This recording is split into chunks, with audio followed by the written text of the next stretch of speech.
बिस्मिल्लाहिर्रहमानिर्रहीम। अस्सलाम वालेकुम। अमेरिका ने आज यमन से बदला लेने के लिए अपने ड्रोन्स को भेजा है, अपने जहाज़ों को नहीं भेजा।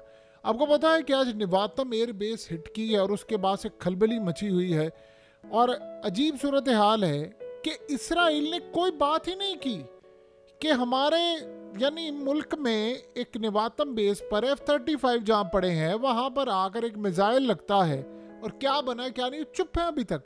लेकिन इंटरेस्टिंग सूरत हाल है कि अब ड्रोन भेजा अमेरिका ने हिट करने के लिए यमन को, क्योंकि देखिए ड्रोन तो ऑलरेडी आपको पता 12 में गिरा चुके हुए थे और उनको पता था कि अगर हम अपने F-18 भेजेंगे या कुछ और भेजेंगे तो बड़ा मसला होगा। ये जासूसी के लिए ड्रोन नहीं भेजा, हमला करने के लिए ड्रोन भेजा है। और ड्रोन इस दफ़ा उनका प्लान था कि हम दूर से भेजेंगे और वो डायरेक्टली हिट करेंगे और जाकर गालिबन किसी शख्सियत को टारगेट बनाना था उन्होंने, क्योंकि देखिए इंटेलिजेंस मालूमात और बहुत सारी टेक्निकल तो वो ऑलरेडी उनके लिए फेल हो चुकी है।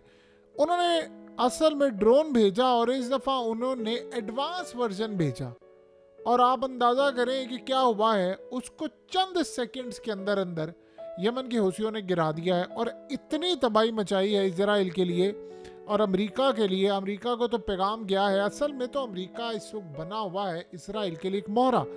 लेकिन जो सूरत हाल पैदा हुई है वो बड़ी इंटरेस्टिंग है कि उन्होंने जैसे ही ड्रोन एंटर हुआ वो हिट करने ही लगा था, इन्होंने उससे पहले उसको हिट कर दिया। अमेरिका ये बात भूल नहीं पा रहा और जो सबसे खतरनाक सूरत हाल है वो भी इस बात को देख रहे हैं कि ड्रोन्स उड़ कहाँ से रहे हैं। क्या कोई इस्लामिक कंट्रीज इनको यानी वहाँ से उड़ा रहा है? क्योंकि ऐसा तो अभी बज़ाहिर नज़र नहीं आता कि वो किसी भी एयरक्राफ्ट कैरियर से उड़कर आ रहे हैं। बहरहाल ड्रोन एक लंबी फ़्लाइट भी ले सकता है, लेकिन इस सूरत हाल के अंदर अमेरिका को भी ये बात समझ नहीं आ रही कि हम यमन का मुकाबला कैसे करें। क्योंकि देखिए आप बार बार ये को अपने बॉम्बर्स और ये चीज़ें भेजने से तो आप रहें। उन्होंने तो असल में कसम खा ली है कि उन्होंने सुबह ड्रोन गिराना है इनका, शाम को भी मिसाइल मार रहे हैं, अगले दिन फिर मिसाइल मार रहे हैं। तो ये जो मिसाइल हैं ये बड़े तबाहकुन हैं। तो इस सूरत हाल के अंदर इन्होंने तो किसी सूरत इनको नहीं छोड़ना। एक बात तो ये अच्छी तरह आप समझ लें कि मिसाइलों को वो करने जा रहे हैं भरपूर लेवल पर हिट। उधर आप ये देखें कि अभी यमन का महाज इतना गर्म हुआ है कि वहाँ पर सड़कों पर लोग आए हुए हैं इसराइल में और शदीद गुस्सा उनको चढ़ा हुआ है कि आपने लेबनान की जंग बंद की है, हमारी जान छुड़ानी थी, तो उसके बाद अब यमन हम पर सुबह से लेकर रात तक मिसाइलें मार रहा है। यानी आप ये देखें कि रात को जब वो सो रहे होते हैं तो मिसाइल ऊपर से आते हैं, आप उनका हशर उनका लेवल का अंदाज़ा लगा लें फिर उन पर क्या तबाही होती है। तो वो वहाँ पर सड़कों पर आए हैं कि अब गज़ा की डील को फाइनलाइज करें, कैदियों को वापस लेकर आएँ, जो भी मुकम्मल करना है करके फारिग हो, हमें हमारी जान छुड़ाएं यहाँ से। बरतानिया ने और अमेरिका ने यमन पर हमला किया है और वो हमला असल में रात को उनका पूरी तरह कामयाब नहीं हो पाया। उन्होंने अब ड्रोन्स भेजे और ड्रोन्स भी उन्होंने उड़ा दिए हैं। अब व्हाट नेक्स्ट क्या होने जा रहा है? देखिए सबसे बड़ा मसला उनका ये है कि एयरक्राफ्ट कैरियर जब उनके करीब आता है तो वो एयरक्राफ्ट कैरियर को हिट करते हैं और इन्होंने एयरक्राफ्ट कैरियर दूर ले गए हैं। अब उनके पास अगर तैयारे लेकर जाते हैं तो फिर ख़तरा ये है कि कोई इनके जहाज़ तबाह होंगे। तो एक ही रास्ता बचा हुआ था कि वो ड्रोन से मारे। ड्रोन्स और इस दफ़ा एडवांस वर्जन भेजा है। ये असल में पूरी कोशिश कर रहे हैं कि हम किसी तरह जैमर्स का भी इस्तेमाल करें, जैमिंग करें वहाँ पर। आज ईरान ने एक ऐलान किया है जब निवातम बेस को इन्होंने हिट किया है। उन्होंने कहा कि अन करीब आप देखेंगे कि यमन इतनी बड़ी विक्ट्री हासिल कर लेगा कि सारे देखते रह जाएंगे। यमन की पावर का अंदाज़ा होगा और अल्टीमेटली आपको नज़र आएगा कि अमेरिका, बरतानिया और इजराइल का यमन अकेला मुकाबला कर लेगा। देखिए बज़ाहिर आप ये बात सोचें तो ये बड़ी नामुमकिन सी लगती है। अब असल में अमेरिका, बरतानिया और इजराइल ये प्लान कर रहे हैं कि उन्होंने यमन पर एक करना है स्ट्राइक होगा जॉइंट, यानी जॉइंटली स्ट्राइक करना है। अगर इन स्ट्राइक यानी इस सारी सूरत हाल के अंदर उधर से पता ये चले कि तैयारे आए हैं हिट करने के लिए और पता ये चले कि उधर से उन्होंने हिट कर दिया है, क्योंकि देखिए अब निवातम बेस को एक दफ़ा आपने हिट कर लिया है तो कोई इस बात की गारंटी है कि अगली मर्तबा जो वो वार हेड मारे वो कितना ख़तरनाक हो? क्या इस बात की गारंटी है कि वो न्यूक्लियर वार हेड का इस्तेमाल नहीं करेंगे? कुछ भी हो सकता है और किसी तरह की सूरत हाल भी हमें देखने को मिल सकती है। ईरान को असल में पता है कि यमन के पास मिसाइल कौन से हैं। इसराइल ये समझता है कि जो ईरान ने पिछली दफ़ा हमले में मिसाइल मारे थे हम पर, वही मिसाइल असल में इस वक्त इनके पास मौजूद हैं और उन्होंने यमन को दिए हैं कि आपने इजराइल को हिट करने हैं। अब आप ये समझ लें 2 मिनट के लिए कि अगर वही मिसाइल यमन के पास आ गए हैं तो आप फिर समझ लें कि इजराइल अपनी खैर मनाए, क्योंकि ईरान ने तो एक दफ़ा हमला किया, इन्होंने डेली बेसिस पर हमला करना है। और वो जो स्पीड है वो सारी की सारी इतनी खतरनाक स्पीड है कि कोई डिफेंस सिस्टम रास्ते में आएगा वो उसको रोक नहीं सकता। अभी भी आप ये सोचें कि किसी ने सोचा था कि यमन वो 2000 किलोमीटर दूर से मिसाइल मारेगा और वो सीधा जाकर इजराइल के अंदर हिट करता रहेगा। यमन असल में इंटेलिजेंस मालूमात इकट्ठी कर रहा है इस वक्त। ये टारगेट करना चाह रहे हैं कि जहां पर अमेरिका और इनके यानी पूरी तरह जो सामान आ रहा है, असल में अब वो पूरी कोशिश कर रहे हैं कि समंदरों के अंदर से इनको हिट किया जाए। और समंदरों में हिट करने का तरीका ये है कि आप कोई अपने ड्रोन बोट्स और किसी भी तरह से भेजें जो हाइफा पोर्ट पर जाकर इनको हिट करे, या आपके पास कोई ऐसी स्ट्रेटजी हो कि आप इनकी पोर्ट को हिट करें।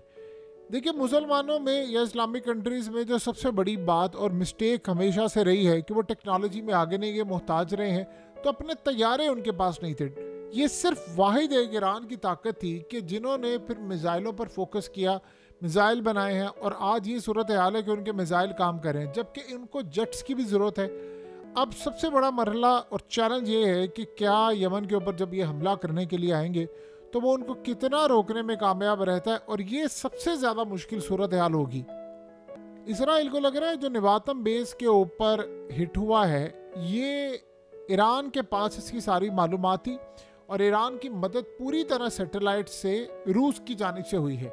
इसीलिए तो आप ये देखिए ना कि सारी सूरत हाल में एक नया पेंडोरा बॉक्स जो खुला हुआ है उसका अभी तक किसी को समझ नहीं आ पा रही। जो आज़रबाईजान का एक जेट आता है, एक यानी एक एयरक्राफ्ट है, कमर्शियल फ़्लाइट थी उसकी, और ये कमर्शियल फ़्लाइट बुरी तरह हिट हुई है। यानी वो सारे का सारे इल्ज़ाम लगा रहे हैं कि रूस का मिसाइल हिट हुआ है, जबकि रूस ने कहा है कि हमने तो हिट नहीं किया।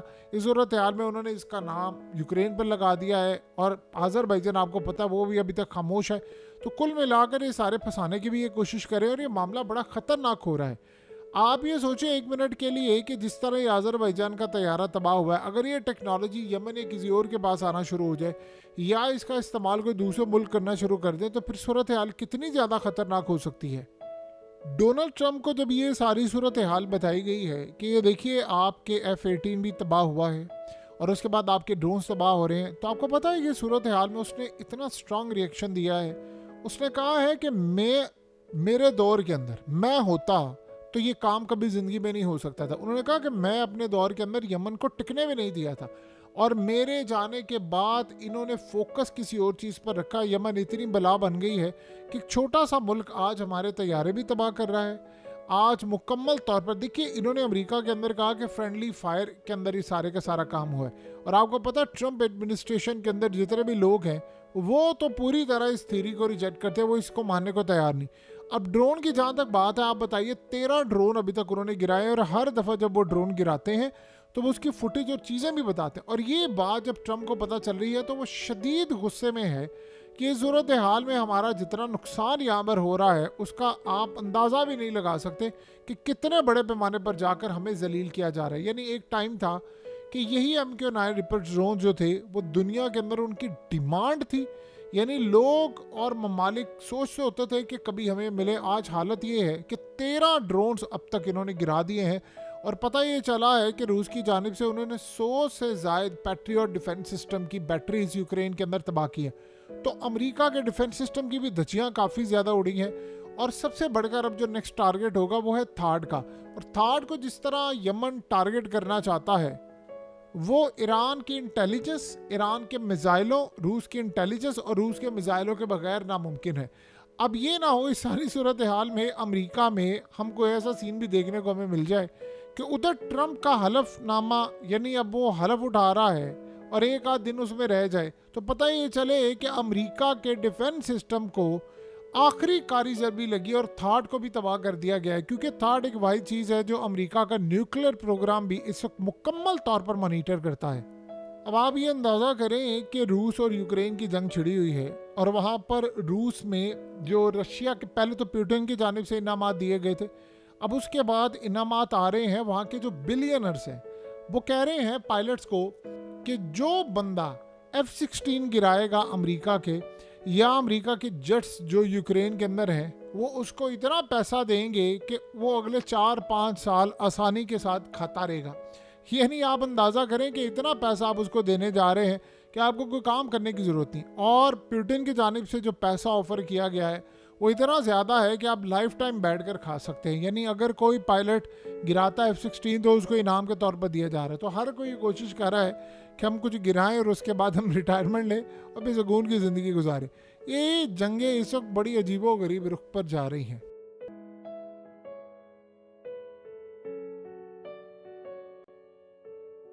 हकीकत टीवी को सब्सक्राइब करना मत भूलें, वीडियो को लाइक करें, शेयर करें और कमेंट सेक्शन में अपनी राय का इजहार ज़रूर करें।